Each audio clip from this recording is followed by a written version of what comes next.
लोग स्टार्ट कर रहे हैं cash flow from operating activities. ठीक है,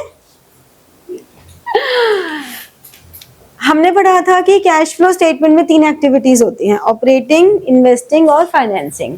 ऑपरेटिंग एक्टिविटीज हमारी कोर एक्टिविटी होती है, जो मेन एक्टिविटी है वो होती है। अब इसका फॉर्मेट हम पहले समझते हैं। इसके फॉर्मेट में ये हमारा मेन फॉर्मेट है।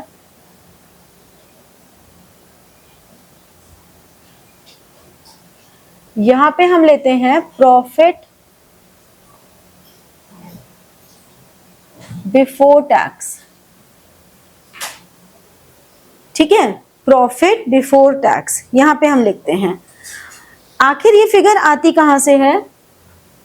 जो भी आपका नेट प्रॉफिट है, यानी कि प्रॉफिट एंड लॉस अकाउंट का closing balance minus opening balance. ठीक है, प्रॉफिट एंड लॉस अकाउंट का closing balance minus opening balance लेकर हम नेट प्रॉफिट यहां लिख देते हैं। इसमें 3 आइटम्स ऐड करते हैं। एक, transfer to general reserve. Transfer to general reserve कहां से आता है? जो जनरल रिजर्व का बैलेंस शीट में closing balance minus opening balance है। जब भी आपको कैश फ्लो स्टेटमेंट का क्वेश्चन गिवन होगा, उसमें आपको 2 बैलेंस शीट गिवन होगी, एक करंट ईयर की और एक प्रीवियस ईयर की। ठीक है, तो उसमें transfer to general reserve closing balance minus opening balance. Second item है provision for tax.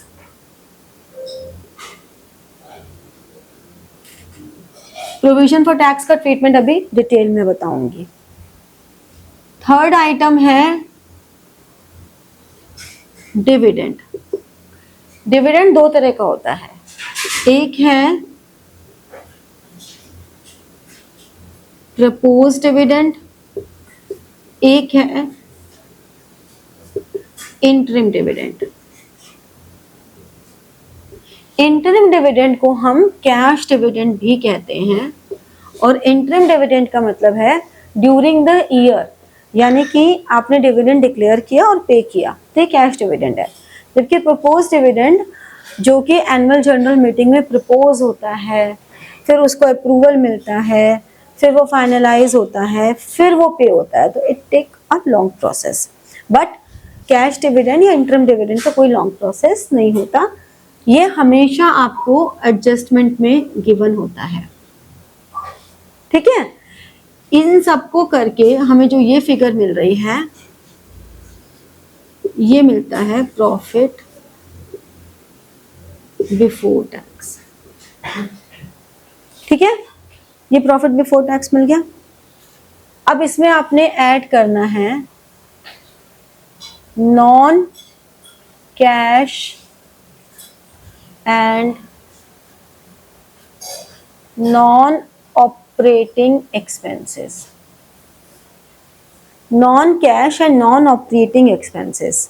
Non cash में एक ही आइटम आती है, डेप्रिसिएशन। ये हमारी नॉन कैश में है। नॉन कैश की एक ही आइटम है।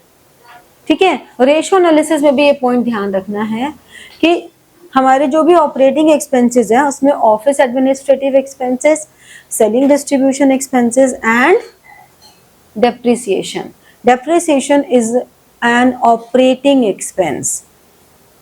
ठीक है, ये ऑपरेटिंग एक्सपेंस है, लेकिन हम इसलिए ऐड करते हैं क्योंकि नॉन कैश एक्सपेंस है। इसके अलावा बाकी सारे नॉन ऑपरेटिंग। नॉन ऑपरेटिंग मतलब कोई भी इंटेंजिबल असेट्स रिटर्न ऑफ है, मतलब goodwill return of, patents return of, ये सब हैं। कोई भी फिक्टिशियस असेट्स रिटर्न ऑफ है। फिक्टिशियस एसेट रिटर्न ऑफ का मतलब क्या हुआ?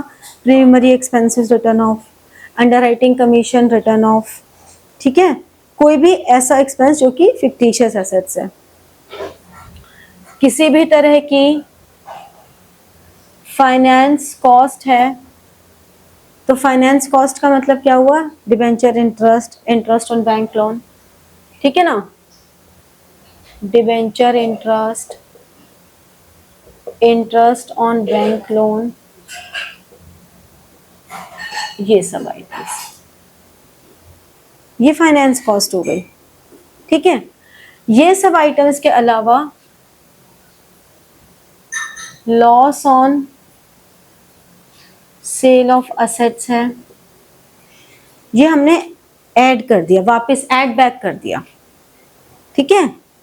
ये करने के बाद हमने इसमें से लेस किया non operating income. Non operating income में कौन कौन सी आती हैं?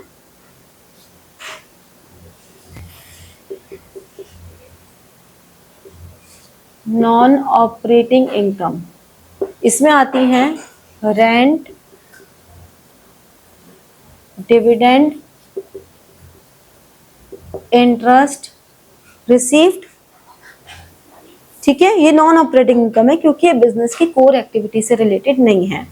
और दूसरा प्रॉफिट या gain on sale of assets. समझे? ये फॉर्मेट समझ में आ रहा है ना? आ रहा है? हाँ, जो है वो सारा साथ में डेप्रिसिएशन का एक साथ ही लिखते हैं, बस इसमें डेप्रिसिएशन आपकी नॉन कैश है और ये जितनी भी है ये नॉन ऑपरेटिंग है, ये नॉन ऑपरेटिंग है, ठीक है ना। तो ये नॉन ऑपरेटिंग और नॉन कैश को हमने ऐड कर दिया, इधर से हमने नॉन ऑपरेटिंग इनकम को ये माइनस कर दिया, तो ये जो फिगर आती है इसे हम कहते हैं operating profit before working capital adjustment है। नहीं, कोई आइटम मिस भी होती है, जरूरी नहीं है, हो सकता है एक ही आइटम गिवन हो, दो ही आइटम गिवन हो, तो जो है वही लिखनी है, बाकी लिखनी भी नहीं है, मतलब जबरदस्ती नहीं लिखनी है आपको कोई भी आइटम। इसमें बिफोर वर्किंग कैपिटल एडजस्टमेंट है, तो बिफोर वर्किंग कैपिटल एडजस्टमेंट का मतलब एडजस्टमेंट क्या होंगे? अब increase in current liabilities, decrease in current assets, ये तो ऐड हो गई, लेस होंगी decrease in current liabilities, increase in current assets, ये लेस हो गई। ये फिगर हम आउटर कॉलम में लिखेंगे। अब ये सारी फिगर्स इनर कॉलम में आ रही हैं, दो कॉलम बनाएंगे अमाउंट के, ये सारी फिगर्स इनर कॉलम में आ रही है, सिर्फ यही फिगर है जो आउटर कॉलम में आएगी। ये आएगी cash flow from operating activities, ठीक है। अगर ये नेगेटिव होता है तो नेगेटिव के केस में हम लिख देते हैं कैश यूज्ड, बट वो आंसर में ही लिखते हैं हम, यहाँ पे नेगेटिव का साइन है तो ब्रैकेट डाल देते हैं। तो cash flow from operating activities अगर ब्रैकेट्स में है तो मतलब वो यूज्ड ही है, हम यहाँ पे बार बार टर्म चेंज नहीं करते। और फिर इसके बाद यहाँ पे कर देते हैं लेस टैक्स पेड। तो ये जो फाइनल फिगर आती है ये हमारा ए पार्ट आ गया, नेट कैश फ्लो फ्रॉम, तो उसमें ऐड हो जाएगा, कोई बात नहीं।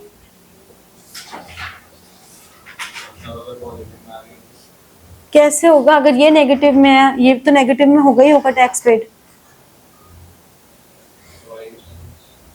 अरे माइनस माइनस मल्टीप्लाई होने से प्लस होते हैं।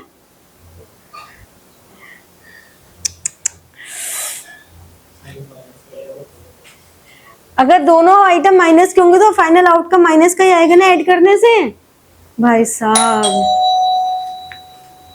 ठीक है। समझ में आई ये बात? हाँ, ये वर्किंग नोट में होता है। अब ठीक लग रहा है इधर। मैं भेज दूंगी, तुम लोग बोल ही दे। चेष्टा, वो जो कल रील डाली थी ना इन बच्चों के साथ वाली, जो इनकी डाली थी, जिन्होंने अक्टूबर नवंबर के प्लान बनाए, वो इनके ग्रुप पे शेयर कर दें, आरटी वाले पे, आरटी वाले ग्रुप पे शेयर कर देना वो लिंक उसका, और कह देना कि share as much as you can. ठीक है, फिर तुम लोग शेयर कर लेना। तेरे बिना बनाई थी हमने। इसकी फोटो लगा लेते हैं क्या रखते था ऑपरेशन। अच्छा बताओ तो कैसी है? अभी देख लियो ना, पढ़ ले। हाँ,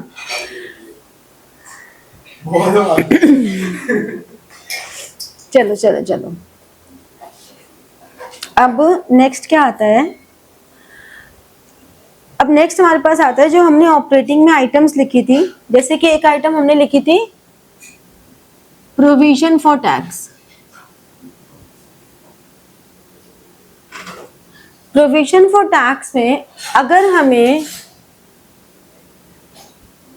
if no adjustment is given,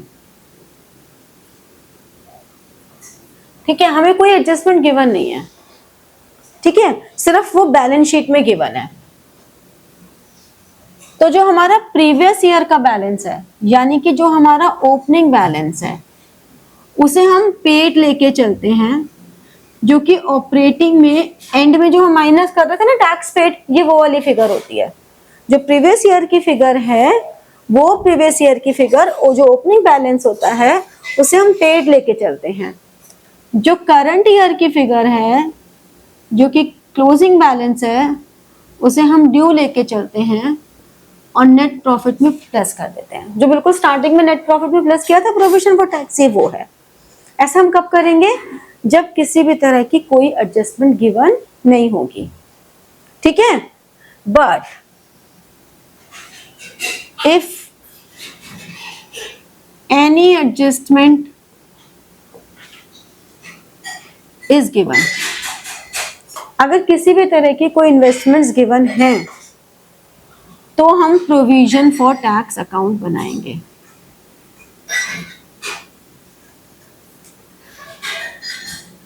तो दोनों साथ में करेंगे। नहीं, या तो एडजस्टमेंट, देख बात सोचना, या तो एडजस्टमेंट गिवन होगी या नहीं होगी। एडजस्टमेंट वाला नहीं, वो प्रीवियस में करंट ईयर के साथ में ओपनिंग बैलेंस माइनस करना और नेट प्रॉफिट ऐड। नहीं नहीं, ऐसे नहीं करना ना। क्लोजिंग बैलेंस को ड्यू लेके नेट प्रॉफिट में ऐड करना है, और जो ओपनिंग बैलेंस है उसको पेड लेके माइनस कर देना है, ठीक है।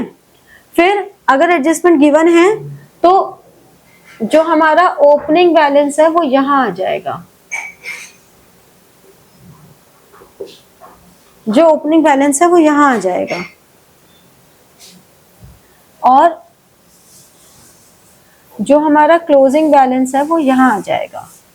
यानी कि प्रीवियस ईयर का यहां आ जाएगा और करंट ईयर का यहां आ जाएगा बैलेंस शीट में जो दिया हुआ है। क्यों? क्योंकि अब ये पहले तो हमने ये ट्रीटमेंट किया था, अब हम अकाउंट बना रहे हैं तो ये आ गया। यहां पर आएगा to bank account tax paid. Tax paid का मतलब क्या हुआ? ऑपरेटिंग में से माइनस। दूसरी फिगर यहां आएगी statement of profit and loss account. ये होगा प्रोविजन मेड, ये नेट प्रॉफिट में प्लस होगा। तो इन दोनों में से कोई एक फिगर गिवन होगी और दूसरी फिगर बैलेंसिंग होगी। यानी कि ये तो हमेशा ही गिवन होगा, ये भी हमेशा गिवन होगा, इन दोनों में से भी कोई एक फिगर गिवन होगी। यानी कि आउट ऑफ 4 फिगर्स हमें 3 figures will be given to you and एक फिगर बैलेंसिंग फिगर आएगी, ठीक है। तो इस तरह से ये आएगा। ये क्लियर हो गया प्रोविजन फॉर टैक्स का? पक्का? गुड। दूसरी बात हम करते हैं, प्रपोज डिविडेंड का।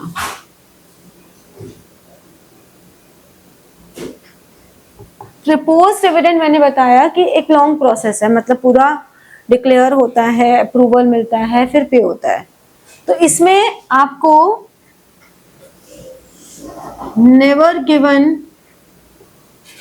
In balance sheet, balance sheet में तो कभी गिवन नहीं होगा। दूसरी चीज, जो करंट ईयर का होगा उसे इग्नोर करना है, ठीक है, जो करंट ईयर का है उसे इग्नोर करना है। जो प्रीवियस ईयर का है उसे प्रपोज्ड करना है, मतलब ड्यू करना है, और वो नेट प्रॉफिट में प्लस हो जाएगा। और जो प्रीवियस टू प्रीवियस ईयर है उसे पेड करना है, जो कि फाइनेंसिंग में माइनस हो जाएगा। समझे? करंट ईयर का इग्नोर करना है, प्रीवियस ईयर का प्रपोज करना है जो नेट प्रॉफिट में ऐड होगा, और प्रीवियस टू प्रीवियस ईयर का पेड करना है जो फाइनेंसिंग में माइनस होगा। बैलेंस शीट में ये गिवन होता नहीं है, बहुत ही एक्स्ट्राऑर्डिनरी केस में कभी गिवन होगा तो वो हम बाद में डिस्कस कर लेंगे, बट जनरली नहीं गिवन होता, तो इसलिए हम अभी कोई बात ही नहीं कर रहे इसकी। एक केस ये जरूर हो सकता है कि if previous to previous year is not given, तो क्या करोगे? देन जो प्रीवियस ईयर का होगा वो ही ड्यू होगा और वो ही पेड होगा। समझे? यानी कि जो प्रीवियस ईयर की फिगर दी हुई है उसको ही ड्यू में लिख देंगे, यानी कि ड्यू में लिखने का मतलब है नेट प्रॉफिट में प्लस कर देंगे और उसे ही पेड कर देंगे, मतलब फाइनेंसिंग में माइनस कर देंगे। अगर हमें ये नहीं गिवन तो प्रीवियस टू प्रीवियस ईयर, अगर प्रीवियस ईयर गिवन है तो ये करेंगे, दोनों गिवन है तो ये करेंगे। ठीक है, गॉट इट? कोई शक नहीं? ऐसे ही डेप्रिसिएशन, डेप्रिसिएशन के केस में आपको ये देखना है कि कोई भी फिक्स एसेट्स की वैल्यू अगर इंक्रीज हो रही है या डिक्रीज हो रही है, when no adjustment is given. ये वो वाला केस बता रही हूं मैं कि जब कोई एडजस्टमेंट गिवन नहीं है। तो अगर कोई एडजस्टमेंट गिवन नहीं है तो जो फिक्स एसेट्स होंगे या तो वो इंक्रीज होंगे या डिक्रीज होंगे। अगर तो वो इंक्रीज हो रही है तो उसे परचेज ले लेंगे, जो कि इन्वेस्टिंग में माइनस हो जाएगा, क्योंकि परचेज होने से असेट्स तो बढ़ रही हैं लेकिन कैश जा रहा है और हमारा पूरा कंसंट्रेशन कैश पर होगा। तो इंक्रीज होने से परचेज होंगे और इन्वेस्टमेंट में माइनस हो जाएगा। डिक्रीज होंगी तो सेल भी हो सकती है और डेप्रिसिएशन भी हो सकता है। ठीक है, सेल है तब तो कोई प्रॉब्लम ही नहीं है, इन्वेस्टिंग में प्लस हो जाएगा, और डेप्रिसिएशन है तो ऑपरेटिंग में प्लस हो जाएगा। अब हमें कैसे पता चलेगा? या तो हमें गिवन होगा कि इसको सेल लेना है या डेप्रिसिएशन लेना है, लेकिन अगर हमें कुछ भी गिवन नहीं है तो हम अपनी तरफ से क्या एज्यूम करेंगे? नहीं, हम अपनी तरफ से ये देखेंगे कि अगर एक लार्ज अमाउंट है तो सेल ले लो, और स्मॉल अमाउंट है तो डेप्रिसिएशन ले लो, मतलब 10 to 20%। अगर 10 से 20% तक की वैल्यू कम हो रही है, कोई रूल नहीं है, कोई लॉ नहीं है, कोई प्रोविजन नहीं है, आपको ऐसे में एक नोट देना पड़ेगा कि हम क्या ले रहे हैं। तो अगर 10-20% कम हो रहा है तो डेप्रिसिएशन ले लो और नोट दे दो, और अगर उससे ज्यादा हो रहा है तो उसे सेल ले लो, ठीक है, और नोट लिख दो। ऑल्दो आप लोगों के केस में बहुत ही, क्योंकि अभी बिगिनर्स लेवल है तो बहुत रेयर ऐसा है कि आपको ये सारी एजम्पशंस लेनी पड़े, बट बाय चांस अगर लेनी पड़े तो ये है। और एक बात और क्या ध्यान रखनी है कि लैंड इज नेवर डेप्रिशिएटेड। तो कभी भी लैंड की वैल्यू तो चाहे 5% भी कम हो रही है हम सेल ही लेंगे, डेप्रिसिएशन कभी नहीं लेंगे। समझ में आई ये बात? बोलो। देखो अगर इंक्रीज हो रहा है तो परचेज हो गई, परचेज हो गई तो इन्वेस्टिंग में कैश जा रहा है, माइनस हो गया। अगर डिक्रीज हो रहा है तो दो ऑप्शंस हैं, या तो सेल या डेप्रिसिएशन। हमारी चॉइस है अगर कुछ गिवन नहीं है तो। अब हमारी चॉइस हम कैसे चूज करेंगे, मैं ये बता रही हूँ कि अगर 10-20% से ही वैल्यू कम हो रही है स्मॉल अमाउंट से, तो फिर उसे डेप्रिसिएशन ले लेंगे, लेकिन उससे ज्यादा कम हो रही है तो सेल ले लेंगे। बस हमें ध्यान क्या रखना है कि लैंड जो है वो कभी डेप्रिशिएट नहीं होती है। ठीक है, क्लियर हुआ?